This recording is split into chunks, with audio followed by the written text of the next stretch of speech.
Oh, I just kind of like pictures. This small group. Yeah, nice, me too. actually. Now people just Oh, here comes trouble. All right. First thing you got to be able to tell is front, back, left, right. Because if you get that wrong, then everything else is wrong. okay. Okay? So front of the heart, you look for this, see this sort of diagonal line right here? That's the intraventricular sulcus. And that is actually a groove where the coronary vessels lie, and then it's covered with fat. Okay? So that's the front of the heart. This point down here, that's the apex. That is the bottom of the left ventricle. Okay, so this is left, right? On this side of the sulcus, this is right ventricle. So those are the two lower chambers. The two upper chambers, left auricle, or the top of the left atrium, right auricle, or the top of the right atrium. Okay? Then you need to be able to identify the vessels. The one that's most anterior and kind of runs along the top of the heart, this one right here, it's been cut in half, but this one right here, that is actually, if you put your probe in very carefully so you don't make your own holes, you'll see that the probe is poking up right here. Ah, I made my own hole. Right there, that is the right ventricle. Coming out of the right ventricle is the pulmonary trunk, or the pulmonary, the pulmonary artery. Arteries, remember, carry blood away from the heart. Veins bring blood back to the heart. So this is carrying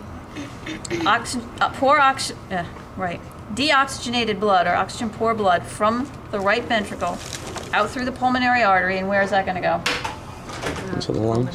Pulmonary lungs, right? So it's going to carry that. The right side of the heart has oxygen poor blood that's come back from the body. And it's going to contract and pump it out through the pulmonary artery out to the lungs. You can dump all the CO2, pick up the O2, right? So this is the one that's most anterior here. This is the pulmonary artery, okay? There's a great big one on the top right here. That is the largest artery. That, if you put your probe down in, again, careful not to poke my own hole here, but the probe is down here. Now it's in the left ventricle. sorry. So that's coming out of the left ventricle. So this is oxygen-rich blood on this side. Okay, that left ventricle contracts, sends that oxygen-rich blood out through the aorta. Okay, and that gets pumped around the body. The aorta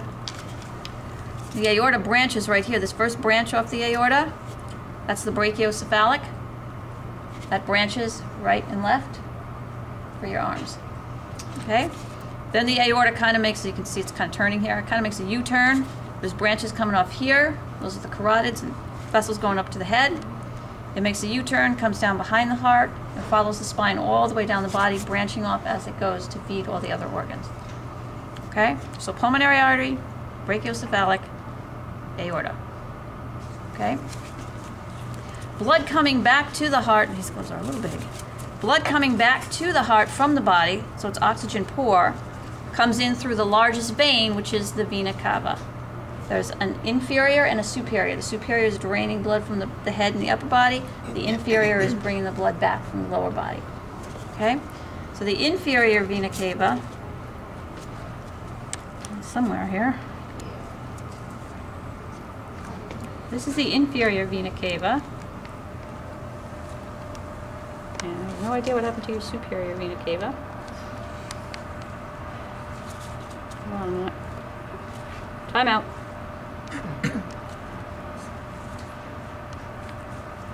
Your superior seems to be cut on that one.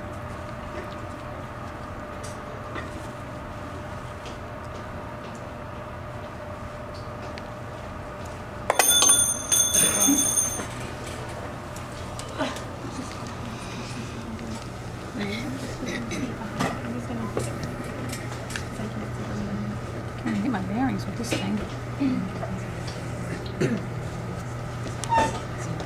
It's all twisted. Just keep feeding me hearts till we find a good one. Now we know how you keep going. Well, that one's not good. That whole thing is good. Pick a heart, any heart. These are the sheep's heart, right?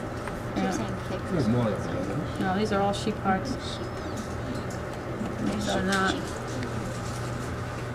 She's I like to go home and show my boyfriend these videos. He gets so disgusted. Plus, He's like, cool. No, mine's like, stop. look, I got a deer heart. You want to use the glass?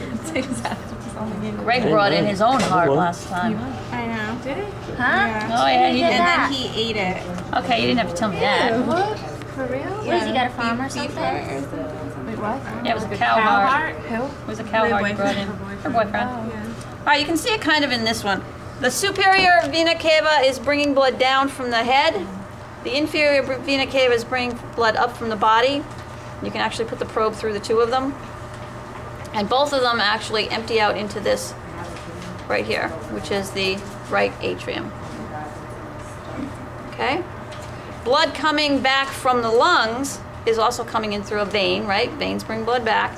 Now it's oxygen-rich blood. It's going to go to the left side of the heart, and this has been cut really close, so you can't see where the vessels come in, but right in through here, and that goes into the left atrium. Okay, there's actually 2 veins that come back from each lung. So there'll be 4 little openings here. Okay? So again, we have the pulmonary artery, we have the aorta, brachiocephalic is this one. It's all closed up here. And crunchy, I'm not sure I can get that open. There we go. Okay? Aorta, brachiocephalic. On the back here is the inferior and superior vena cava. And over here would be the pulmonary veins. Okay? Okay. Now if we look at some internal anatomy. So again, if I'm looking at the heart, this is the front, here's the interventricular sulcus, here's the apex, so this is the left side. Right? So I'm going to open this up. So now this is our left side. When you have the heart open, it's easy to tell right from left. See all this myocardium here, all this muscle? The left side is much more muscular because when this chamber contracts, it's going to send blood out through the aorta, and it has to do it with enough pressure to send it around the body. So we need a lot of muscle on the left side. Okay? This is the right ventricle here. You see how there's much less muscle? Because when this contracts, it only has to send it to the lungs. Okay? There are 2 different kinds of valves in the heart. There are valves between the upper and lower chambers, and those are cuspid valves. And then there are valves between the lower chambers and the vessels leading out of the heart, and those are semilunar valves. Okay? So this is our left atrium up here, this upper chamber right here. And this is our left ventricle down here. And this is what's left of the bicuspid valve. See these flaps of tissue here and here? Bi meaning a 2-part valve. Okay, so this is one part on this side, and this is the ripped off part on the other side. Okay, but this is a cuspid valve. And you see these little fibers here? These are the chordae tendineae, or little tendons. And those anchor those flaps of tissue to this muscle in here. See this bump? These are papillary muscles, and they anchor those chordae tendineae. Okay? So what happens is when the heart contracts, it pulls down on those little tendons and it closes the valve. When it relaxes, pressure is released and the valve opens. Okay? So this is a bicuspid valve. These are the papillary muscles here that hold the chordae tendineae. Okay? And if you look lower on the wall of this ventricle, you see all these strips of muscle here? All this? That's trabeculae carneae. That's extra muscle in the wall of the left ventricle. Okay? So you have papillary and trabeculae carneae. All right? And if you look actually inside the atrium, the little chamber on the top, you see those ridges of muscle? That's pectinate muscle, because that also has to contract. Okay? So your pectinate muscle, this is your left atrium. This is your bicuspid valve right here. These are the chordae tendineae. They're anchored to the wall by the papillary muscle. And down here on the wall, these long strips of muscle here are the trabeculae carneae. Okay?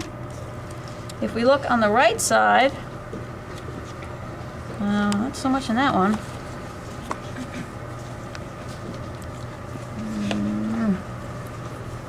All right, if we look on the right side now,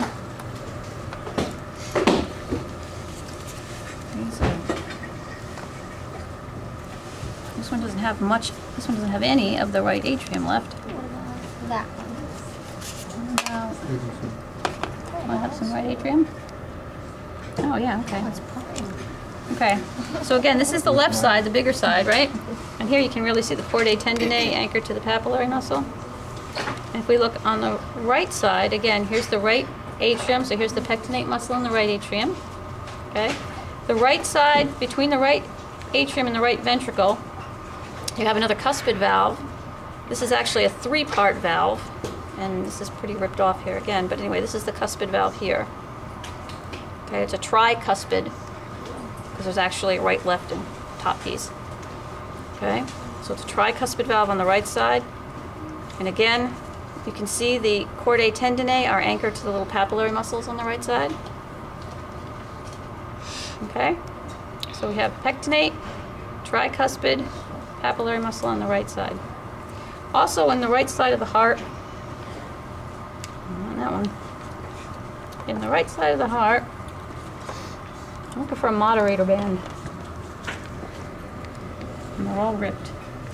In the right side of the heart, you're also going to find this tough little band of fibers here that connects, it's supposed to be connected over here like that. That's actually called the moderator band, and it's thought that that regulates how much the heart expands and contracts. Okay, it's in the sheep heart, it's in the cow heart, we don't have one. So that's the moderator band. It's another marker for the right side. We need to know that though. Yep, yep. Now if we look at the vessels coming out of the heart, so again, here's our left ventricle. Coming out of the heart, that's oxygen-rich blood. Where is it going? From the left ventricle, it goes through the aorta, which is this big vessel right here. Okay? And there is a valve that regulates flow from the left ventricle out through the aorta, and this is a semilunar valve, and the semilunar valve are simply these flaps of tissue here and here. Okay? That's your semilunar valve, and they just kind of go bub up, bub up, bub up, bub up, like that. The old lub-dub, right? So that's the aortic semilunar valve because it is at the opening of the aorta. Okay? There is also a valve, this is our right ventricle. The right ventricle now gets that oxygen poor blood and has to pump it to the lungs, right? Out through the pulmonary. So if we follow this up with our probe, we're coming out here. So this is the pulmonary artery right here that's been cut open for you, right? This is the pulmonary artery coming out from the right ventricle. And if we look in here, they've been kind of ripped, but again, here's what's left of the semilunar valve coming out of the right ventricle. That side, and I don't know what's left on this side. Not much. Okay? So that's another semilunar valve. This one's the pulmonary semilunar valve because it's at the opening of the pulmonary artery. Okay? And I think, oh, there's one more thing. In utero, there's no need to use the lungs, right? That's not how the blood gets oxygenated in utero. So there's no need to have that circuit of circulation going out to the lungs. So it's actually bypassed, and there's a direct connection between the pulmonary and the systemic flow, which is right here. And that, I can't remember what they call that now, actually. The arteriosum, ligamentum arteriosum, which actually in utero connects that pulmonary and arterial flow. And as in, during gestation, as the animal matures, this connection seals off. Sometimes in human preemies, that duct remains open if they're premature. The ductus arteriosus is what it's called in humans.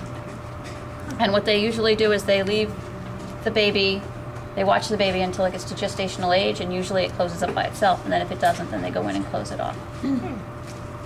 Okay? I think that's it. All right.